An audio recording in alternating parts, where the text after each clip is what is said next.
It's election time in Hogtown, and they're off, running to replace Mayor David Miller are a rogues gallery of right-wing weird. Now, Miller was actually a pretty decent mayor. His legacy is a working city and a decent transit plan. But his rival last election, John Tory, was handed an AM talk radio show to foment daily anti-Miller froth. Then Miller's newly hired neocon HR guy provoked a garbage strike. Well, all this sabotaged Miller's third-term chances and cleared the way for the coming fire sale and privatization of city assets and services. So Toronto's future hangs in the balance of the first-past-the-post election system. About 26% of voters will decide the next mayor. And right now it's looking like a lot of those voters may go for the suburban yahoo who makes Mel Lastman look like the philosopher king. The frontrunner is Rob Ford.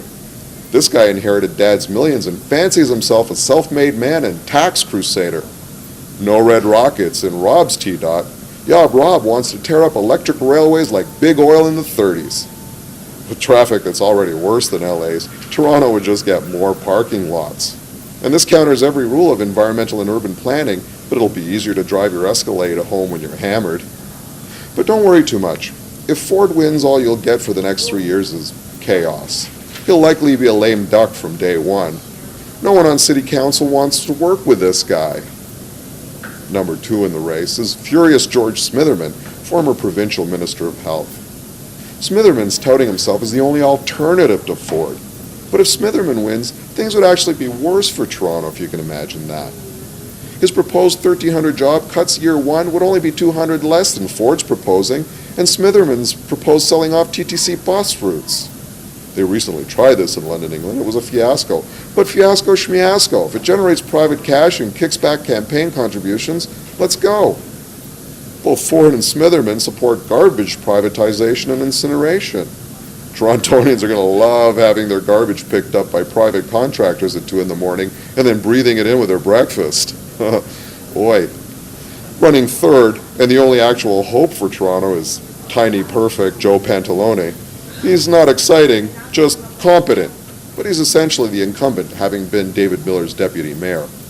So Joe don't get no respect, but who does nowadays for just doing a good job? Dishonorable mention for creativity goes to Rocco Rossi. His campaign produced posters of him as a wise guy and a good fellow, with bocce balls. Too bad they're connected to a pea brain. He's actually promised to finish the Spadina Expressway, mothballed by massive protests in 1970. But this time it'll be different. He's going to bury it under an existing subway line. Right, Rocco. And you'll dig it with nuclear-powered robots. So, for Hogtown, it's either a trust fund Yahoo or McGinty's Mole. Oh well, at least we're not Detroit. Yet. In Toronto, I'm Umberto da Silva, not Rex Murphy.